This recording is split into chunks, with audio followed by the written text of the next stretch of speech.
Hi, my name is Etienne. I'm a graduate student in the Centre des études supérieures de la Renaissance in Tours, in France. So, I like the Renaissance château of the Loire Valley, but I'm also keen on the Italian cities of the Renaissance. And so, to begin, I have the little story. Back in 2010, I went to Florence. It was my first time there, but by exploring the city, I remember I had some curious thoughts because I was thinking I I have already been there, in fact. And that was kind of that because in fact I explore a reconstruction of the city in a game named Assassin's Creed 2, which is a game developed by Ubisoft. And now it was a video game, but nowadays when you go in a Renaissance chateau such as Chambord or Amboise, they offer some digital devices with digital reconstructions of past past states of the chateau. So the question is, which is what is the difference between the Ubisoft game and the what is proposed by this chateau? It's kind of provocative, but we can ask the question. And we spoke about that today because I think I can speak about three major issues when you speak of digital reconstruction in culture and mediation and heritage tourism.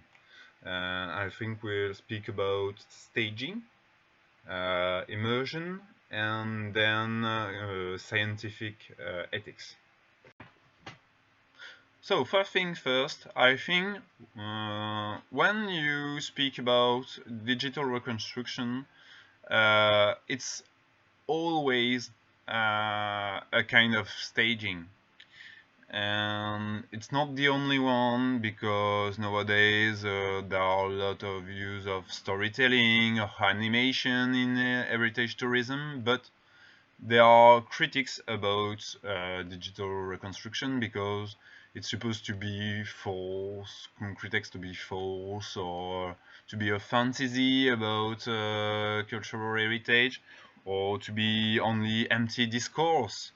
And in fact, there is a fear, deep fear of kind of Disneyfication of culture and of cultural heritage. And in fact, there is a profound change in this field because most of museums nowadays are more some kind of intelligent entertainment places than erudition places. And the particularity of digital reconstruction is that it can be particularly spectacular. And so when you speak about something that is spectacular, you're speaking more of feelings than knowledge. And in one end, it could be interesting because the public can be impressed by the precision, for example, of the digital reconstruction. But in the other hand, there is also the risk that the technological device took the place of the heritage, and there is a risk about some kind of rivalry between technological devices and the main subject that is heritage. And so why there is all this these staging nowadays?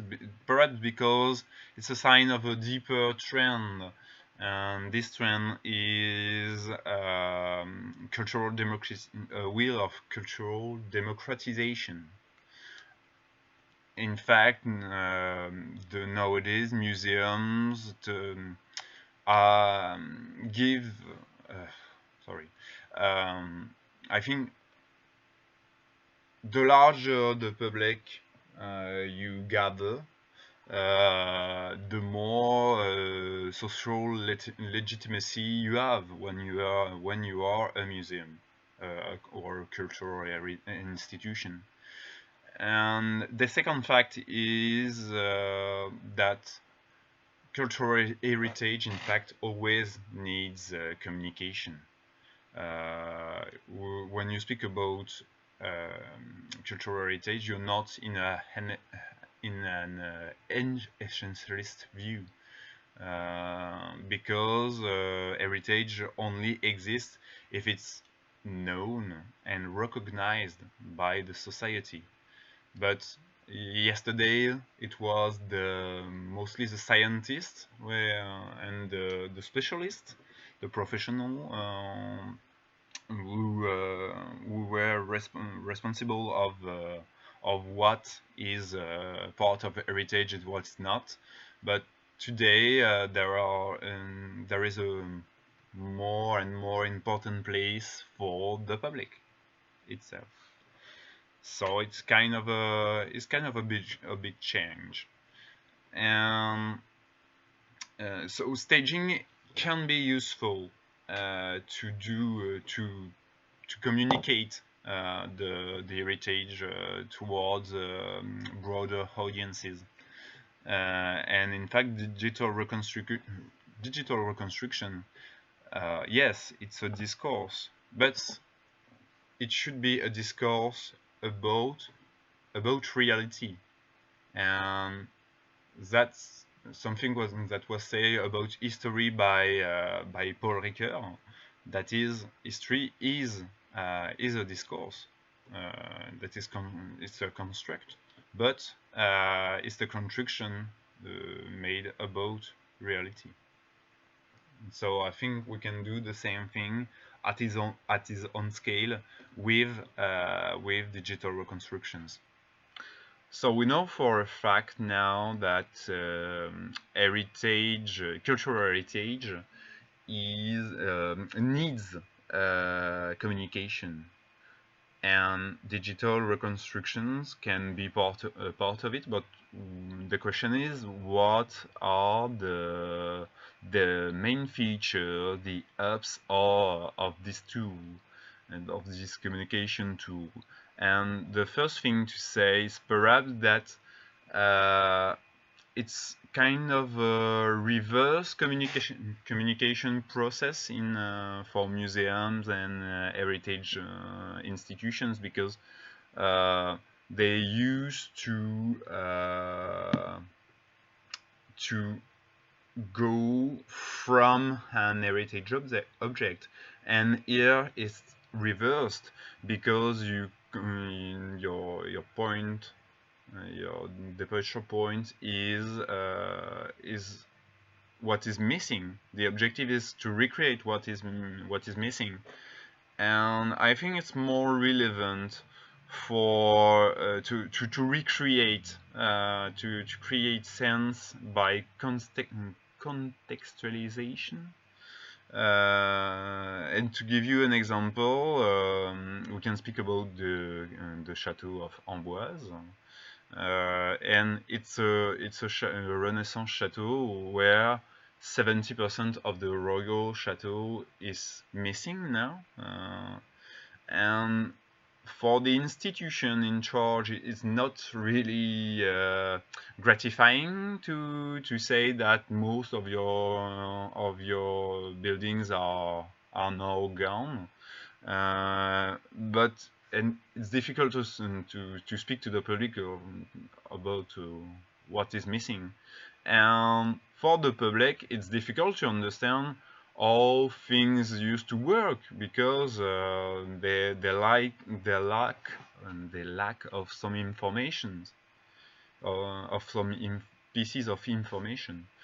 And so digital reconstitutions can be a part of the solution to these concerns, and it's also perhaps useful to create sense by crossing existing remaining objects, heritage objects, material, and 3D reconstitution, because you now have the possibility to have all the objects to create sense about the past. The second point here is to say that digital reconstructions are focused on it's a communication tool that focus on the visitor experience. And this experience lived by the visitor is mostly out of the real world, of the real contemporary world. For example, I can take an obvious example with virtual reality glasses. In fact, you can use this device, which take you out of the world, out of your environment, and give you another environment to explore. And there's two possible goals by using this device. First is entertainment, because it could be fun. But the second, and more importantly, is perhaps that can facilitate an appropriation of a past state of things, because by imaging the public in another world, you make them forget their contemporary and anachronistic ideas. And I think we are here near to one of the power of the fiction. Remember that digital reconstructions are discourse, they are near to fiction, and here I think we can speak about the phenomenon known as the willing suspension of disbelief, because people are in another world and they forget what they used to think in their own world, and they are more open-minded to what the past may be. So reconstitutions can create more sense, can create new sense, but I think the more important that is that they can make people more inclined to understand the past. Oh. The third thing I thought about our subject was the question about scientific truth. Because the first thing you may consider when you speak about video games reconstitutions and the difference between them and institutional reconstructions, digital reconstruction, is that the latter have to be more accurate than the previous one, because I remember, for example, when I speak of Assassin's Creed 2, I remember when I was in Florence, I noticed that the lack of the Florence Baptistery, for example, which was not in the game, and the truth is, in fact, historical and scientific truth is also a question for more serious projects, because you don't often have all the informations you need to do a real truthworthy reconstruction. For example, when you speak of it's more difficult to recreate the insides of the buildings because you have often less sources, and you have to recreate some object and the decoration of the different rooms. And in Renaissance royal château in Loire Valley, for example, you have to notice that the pieces of furniture are have disappeared by the time by fire, notably. And so you have to look for description, iconography, or to take inspiration from older collections.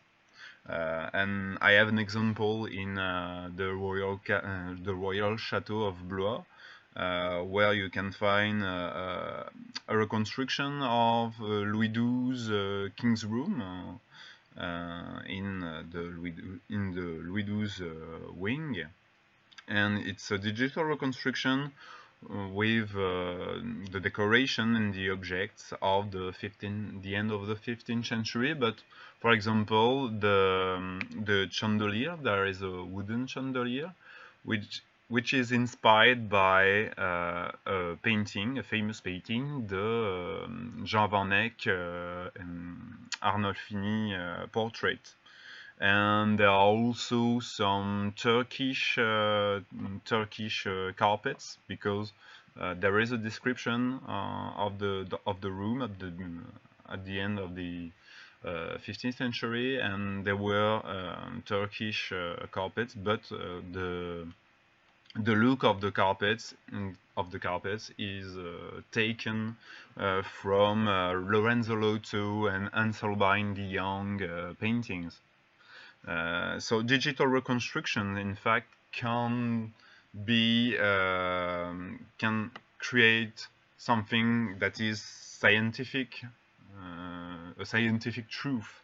Instead, you have to use by using a rigorous research method, you can create a state of things, a plausible state of things, a credible state of things. And you can give a visual idea of what a chateau possibly could look like 500 years ago, and that's already something. And I have to admit that there is another ethical issue, that is, you know what I know the difference between what is true and what is plausible when I am a specialist that work on the project, but the public don't. They are not fools. They know not everything is the truth, but they don't know what is real and what is plausible. And so to do that, you can give them the sources, but it's difficult when you speak of technological dispositives. For example, you don't use VR to read some written descriptions. It can ruin the immersion. So that's a tough point. I think perhaps you can build an exhibition next to the dispositive to perhaps explain the method, not to speak of the technology itself, but to speak of the method of the research. And that might be the way to bring a new critical perspective and to showcase historical sources, but that's still a tough point in my thought. Everything said, I think digital reconstruction can be a useful part in a mediation dispositive without being the whole visitor experience. The hub are you can have a highly visual intelligibility, and you can show what is invisible to create a new sense, and also, and that's the most important thing in my mind, you can create immersion and by doing this create a more intimate understanding of the past for the public. So it's a relevant way in my mind to enhance the interest of a visit in a heritage cultural heritage site. It's for the specialist. It's also perhaps an opportunity to stimulate the creation of knowledge production. But there are also issues. One of them is, to me, the question: what will prevail between scientific ethics and economic interest? Because nowadays there is a competition between institutions for public attendance, and digital dispositive became a part of a promotion of their promotion strategy. So that's because of that, some experience of digital reconstruction are, in my opinion, too shallow to be interesting. But it's also because, in my opinion, digital reconstruction haven't reached their fully potential yet. I think we'll see by the years the dispositive will increase in their ambition and their realizations, and it's because this subject needs time and reflection. So there is a lot of work to do about that, I think. And that was my final word. I hope you enjoyed this video. I think I will let some links down below, notably about reconstructions in video games, because there are some videos created by Nota Bene for Arte on that subject, which are interesting in my mind, and he speaks about the series of Assassin's Creed that I mentioned before.